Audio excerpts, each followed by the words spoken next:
लोग बात ये कहते हैं कि सिचुएशंस जो भी हैं जैसे भी हों हमें हंस हंस के उनको एक्सेप्ट कर लेना चाहिए। हाँ, वो ठीक है। क्योंकि कारण ये अच्छी बात ये होती है कि जब हँसते-हँसते पुरुषार्थ करते हो, तो एक तो आपका बॉडी, माइंड, सोल ठीक रहता है।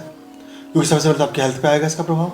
आप हर समय चिंता में रहोगे, सोच में रहोगे, तनाव में, क्रोध में रहोगे या भय में रहोगे। इससे जितने भी संवेग पैदा होंगे, वो उन सब संवेगों से आपके शरीर को क्षति पहुँचेगी।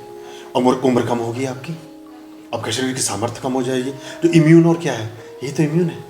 इम्यून, अगर किसी आपका कोई ऐसा व्यक्ति जिस व्यक्ति को आप बहुत पसंद करते हैं, वो आपको एक अच्छा सा मैसेज सुबह भेज दे, आपका बढ़ गया इम्यून। अब उसे जैसे उसे आपने रीड किया कि वो चीज़ देखी, आप खुश हो गए।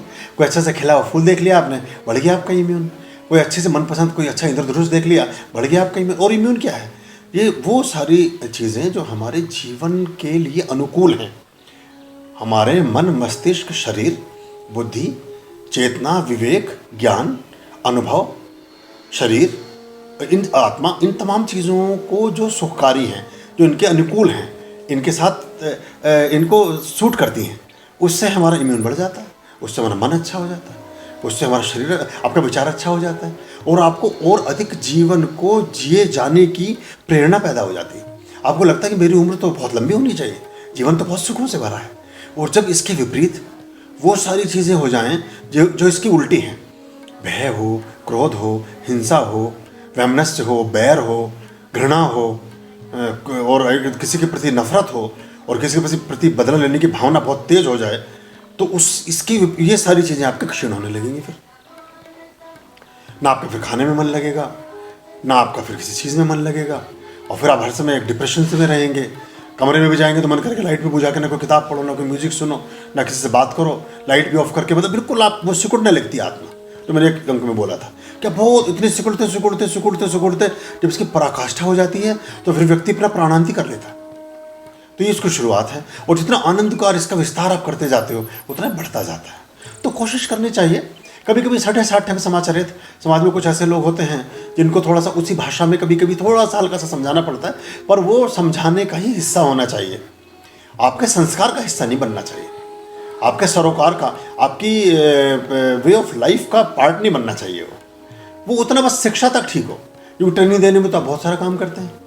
ट्रेनिंग देने में तो एक पुलिस वाला है, जब उसको ट्रेनिंग देते हैं तो उसको गोली मार के सिखाया जाता है कि देखो निशाने पर गोली मारोगे तो इससे जो है ऐसे कभी कभी मौका होगा तो शत्रु को मार सकोगे। लेकिन वो रोजाना गोली चलाता घूमने लगे सड़क पे तो वो दोष हो जाएगा। तो ये है, तो इसमें अपना accept situations as they are, इसलिए बोलते, और accept people as they are. लोग हैं, उन्हें वो ऐसे ही रहेंगे क्योंकि उनका प्रारब्ध ही ऐसा है, उनका भाग्य, उन्हें वो भाग्य में भोगना लिखा है। और अगर उन्हें उतना संज्ञान प्राप्त हो गया, उतनी सद्बुद्धि आ गई, उतना उनके मन इतने साफ हो गए, तो फिर तो उनके जीवन के कष्ट दूर हो जाएंगे। और कष्ट अभी दूर होने नहीं है, तो इसलिए ही खिंचता है ये समस्या। अभी उसी आशीर्वाद में एक था, लौकिक दृष्टि से और आध्यात्मिक दृष्टि से मनुष्य जो है अपने लक्ष्य को प्राप्त कर सकता है। तो लौकिक दृष्टि इसमें क्या है?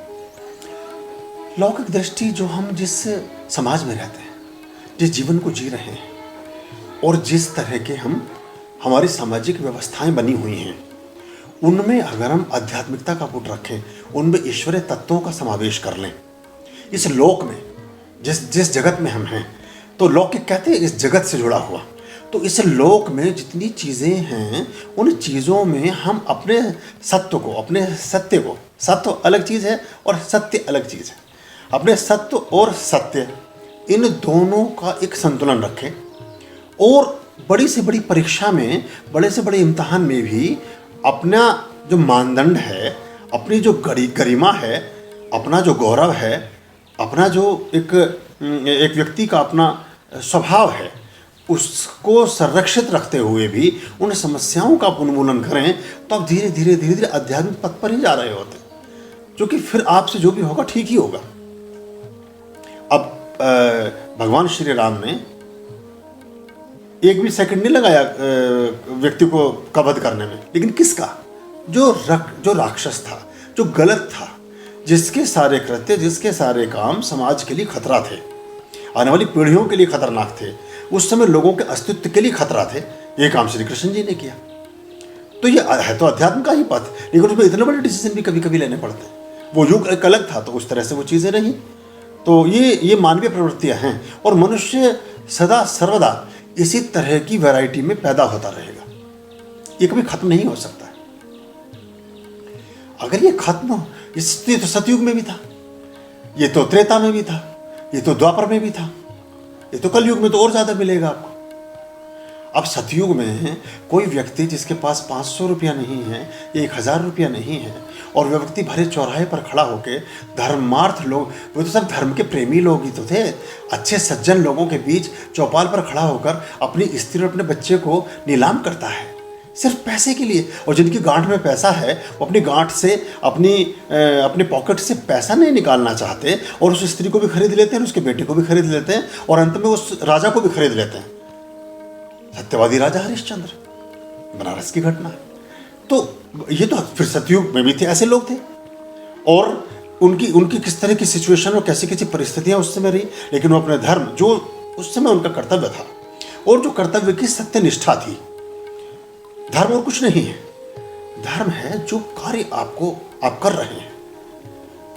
धर्म काइंड ऑफ वर्शिप ही नहीं है, सिर्फ संप्रदाय ही धर्म नहीं है। धर्म है जो एक, जैसे अग्नि का धर्म है गर्म करना, आपने उसमें अग्नि प्रदीप्त की, उस पर दूध का भगोना चढ़ाया, तो वो अपने धर्म को निभा रही है, वो आपको दूध को गर्म करके देगी। अब जो ताप है, उस ताप का धर्म है उसके तापमान को बनाए रखना, लेकिन जो वातावरण में ठंडक है उसका धर्म है उसको बैलेंस करना। तो जब दोनों का एक बैलेंस बनना शुरू होता तो वो ग्रहणीय हो जाता है, उसको फिर आप पी सकते हैं। अग्नि ने उसको गर्म किया, लेकिन शीत ने उसको ठंडा किया।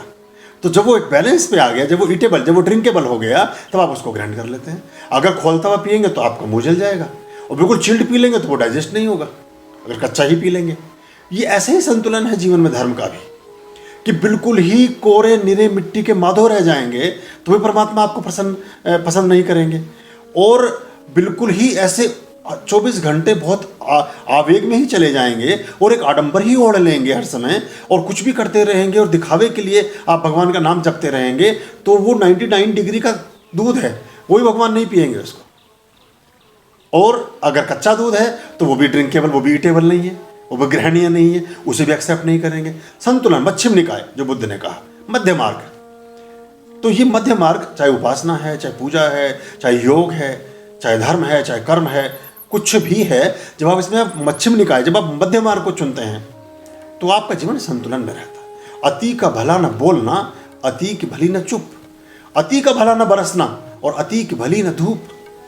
अति किसी चीज़ की भली नहीं है, तो एक्सट्रीमिस्ट नहीं होना चाहिए, एक्सट्रीम पर नहीं जाना चाहिए किसी भी चीज़ में, तो वो चीज़ें फिर ठीक रहती हैं।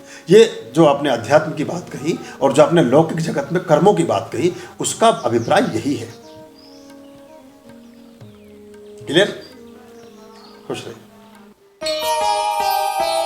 आर्यं शरणं शुभमस्तु, संभव करणं अरमस्तु। आर्यं शरणं शुभमस्तु, संभव